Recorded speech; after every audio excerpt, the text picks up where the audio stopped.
যত বড় কঠিন রোগ হোক না কেন, এই ছোট্ট দোয়াটা যদি 7 বার পাঠ করতে পারেন, আপনার যদি হায়াত থেকে থাকে তাহলে আল্লাহ অবশ্যই আপনাকে সুস্থ করবে। তার যদি হায়াত থেকে থাকে আল্লাহ পাক তাকে অবশ্যই সুস্থ করবে, যদি এই দোয়াটা 7 বার আপনি পাঠ করতে পারেন তার কাছে গিয়ে। নবীজি সাল্লাল্লাহু আলাইহি ওয়াসাল্লামের আমল থেকে, বাস্তব জীবনী থেকে এই আমলটা চলে আসছে। তিরমিজি শরীফে বর্ণনায় আব্দুল্লাহ ইবনে আব্বাস রাদিয়াল্লাহু তাআলা আনহু বলেন যে নবীজি সাল্লাল্লাহু আলাইহি ওয়াসাল্লাম এক অসুস্থ ব্যক্তির কাছে আসলেন এবং তার মাথায় হাত বুলালেন এবং রাসূল সাল্লাল্লাহু আলাইহি ওয়াসাল্লাম এই ছোট্ট দোয়াটা পাঠ করলেন এবং তিনি পাঠ করার পর আমাদের দিকে তাকিয়ে ডাক দিয়ে বলেন, শোনো, এই দোয়াটা যদি তোমরা কোনো মুমূর্ষু ব্যক্তির কাছে গিয়ে পাঠ করতে পারো, তাহলে ওর যদি হায়াত থেকে থাকে, মৃত্যুর সময় যদি না চলে আসে, তাহলে আল্লাহ অবশ্যই এই দোয়ার বরকতে তাকে পরিপূর্ণ শিফা দান করবে।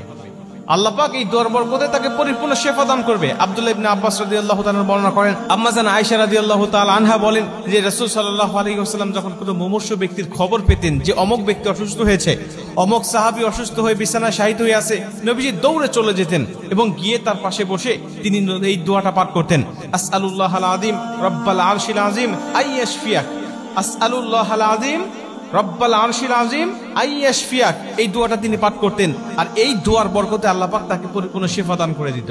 যদি মরণ না থাকে তার লেখা ওই মুহূর্তে, যদি হায়াত তার থাকে দীর্ঘ সময় পর্যন্ত, আল্লাহ অবশ্যই দোয়ার বরকতে তাকে পরিপূর্ণ শিফা দান করবে। এটা রাসূল সাল্লাল্লাহু আলাইহি ওয়াসাল্লাম নিজে বলেছেন।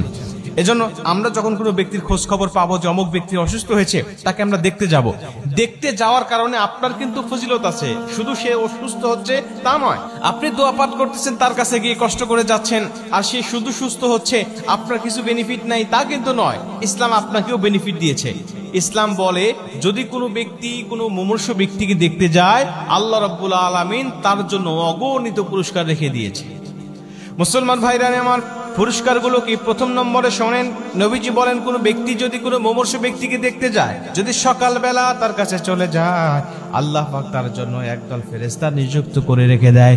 এই একদল ফেরেশতা ওই ব্যক্তির জন্য আল্লাহ পাকের কাছে মাগফিরাত কামনা করতে থাকে, আল্লাহকে ডাক দিয়া বলতে থাকে, মালিক, আল্লাহ অমুক ব্যক্তি অমুক মুমূর্ষু ব্যক্তিকে দেখার জন্য চলে গিয়েছে, আল্লাহ তুমি তাকে ক্ষমা করে দাও, তাকে মাফ করে দাও। তাকে মাফ করবে না যতক্ষণ আমরা তোমার কাছে দোয়া করতেই থাকবো ততক্ষণ।